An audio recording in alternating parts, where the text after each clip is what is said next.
Hello world, this is Coco Martek, and in this video we are going to review one of the best smartphones for photography that most Filipinos do not know about. So this is the Google Pixel 3 XL.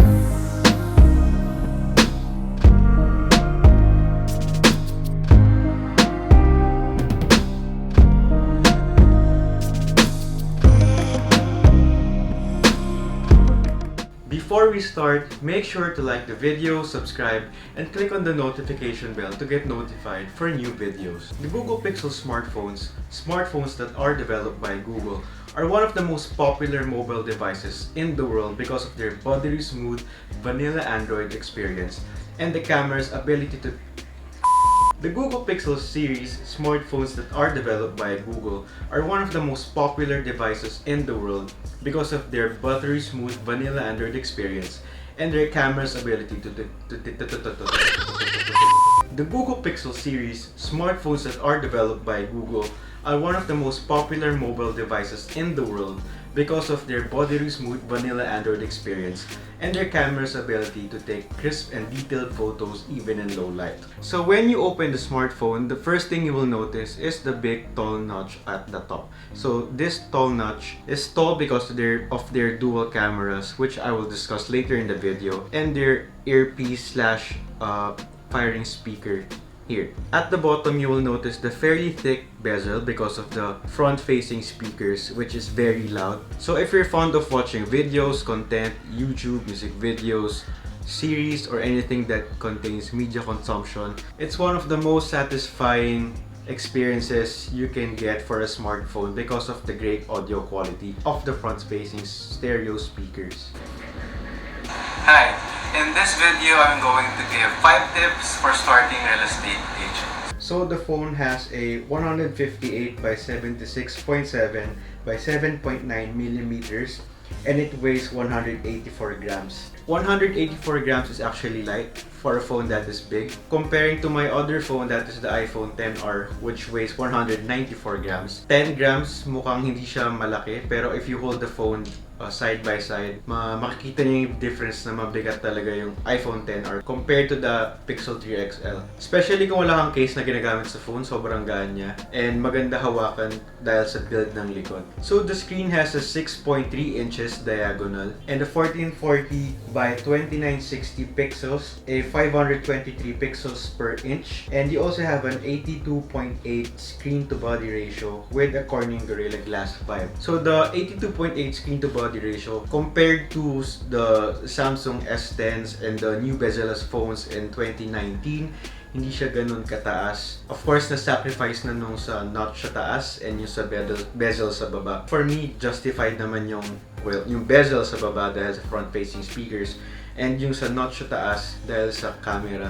So I will discuss the cameras later. So in front, you have the POLED screen. So this screen is actually made by Samsung. So you can attest na maganda talaga yung quality of the screen. Colors are very bright. The blacks are very deep. It's very satisfying, again, videos because of the screen quality and the audio quality. At the back, the whole device is made from glass. Pero makikita niyo yung usual design ng Pixel na may parang divider sa taas and sa bottom. Sa taas is, you can really tell that it's made from glass. So you have the single camera over here, which we'll again discuss later in the video. So you also have the LED flash here. You also have the fingerprint sensor sa upper part ng phone, which I think for me is the best place to put your fingerprint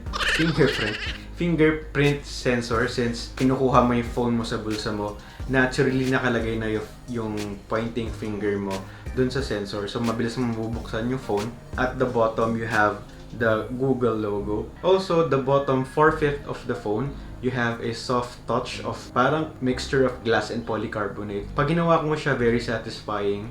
Kailangan mo siya mahawakan in person para ma-appreciate mo. Iba talaga yung feel eh. Sobrang satisfying talaga hawakan. That's what she said! The Google Pixel phones are not being sold in mall stores in the Philippines, so you can only buy them through some retail stores in Green Hills or online like Lazada. If you want to check that out, I'll be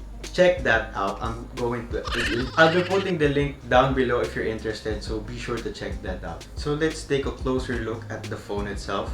At the bottom, you have the SIM card tray and the USB I'm close.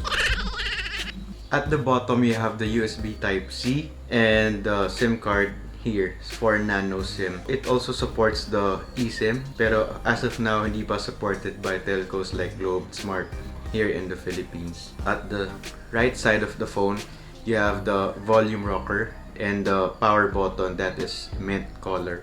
So, parang maging contrasting color lang dun sa white, sa very white. At the top, you have a microphone here. And at the other side, wala kang makikita. You also have a 3,430 milliamperes for the phone, which will last you a day. But at the end of the day, maubusan ka rin ng battery. So expect to charge this phone every night. Especially if you are a heavy user, if you like to play games all day like Mobile Legends, PUBG, Asphalt, and other heavy intensive games. Expect to charge this phone very often. The good thing is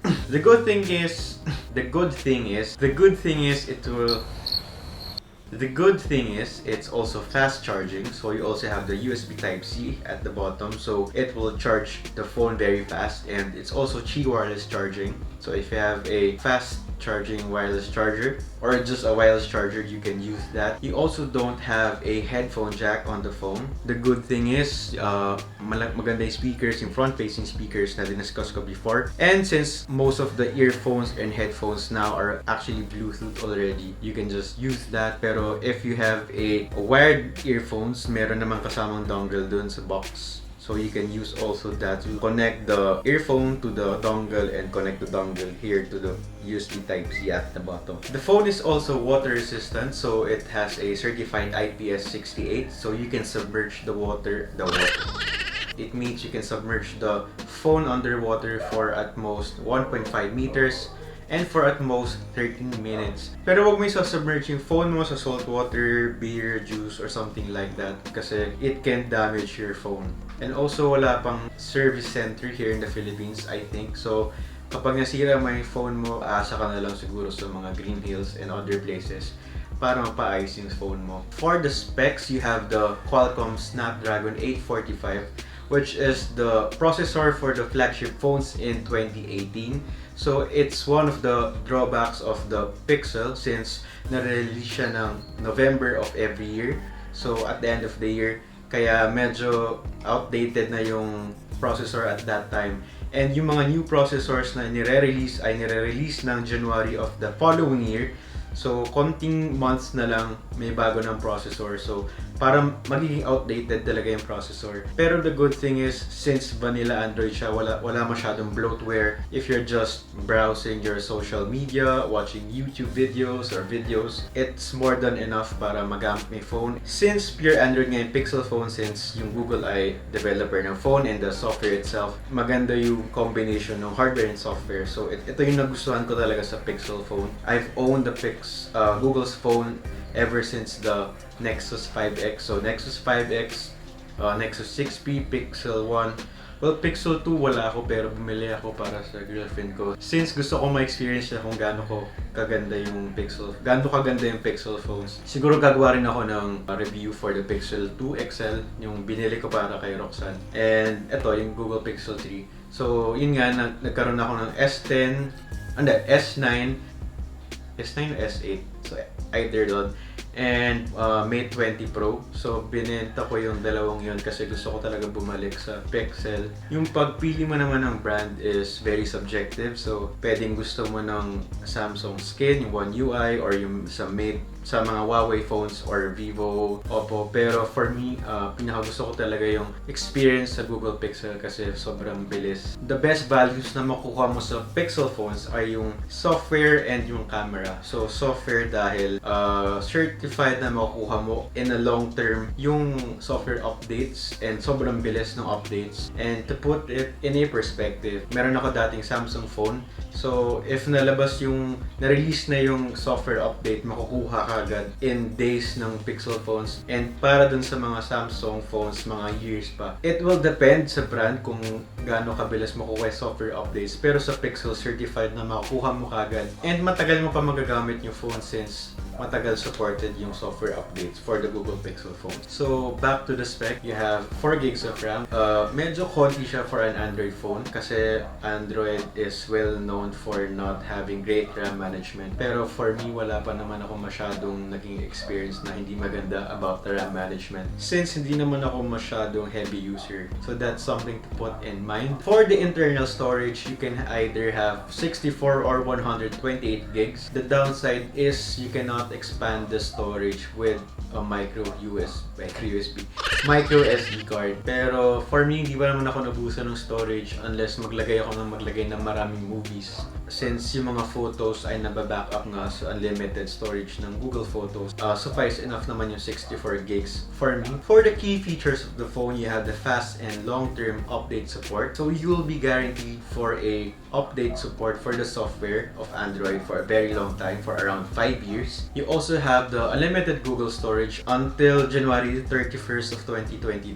Lahat ng photos, videos, kahit 4K pa yan, ma-upload unlimited sa Google Photos. So, pwede mo rin ma-access yung Google Photos sa ibang devices like laptops, desktops, and other phones or tablets mo. You also have the Now Playing na kung saan malalaman ng Google kung ano yung title ng song kapag may narinig siyang song.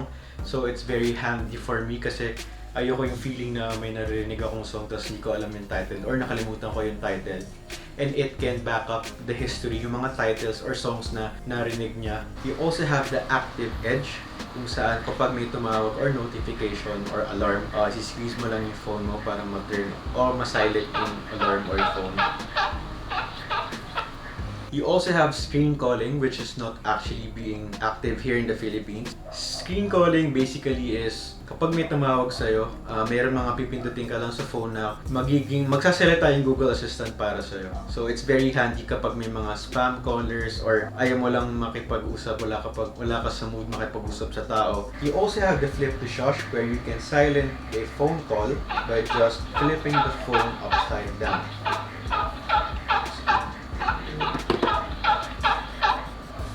And lastly, the best feature of the phone is this camera.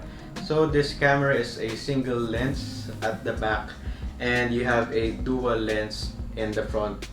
So unahin natin yung lens at the back. So at the lens at the back, you have a 12.2 megapixels with 1.8 aperture. So what's great about the rear camera of the Google Pixel is that it's using computational photography and AI to get the best photo for you. So Google Pixel gives the best dynamic range, details, autofocus, the best detailed photos without over sharpening.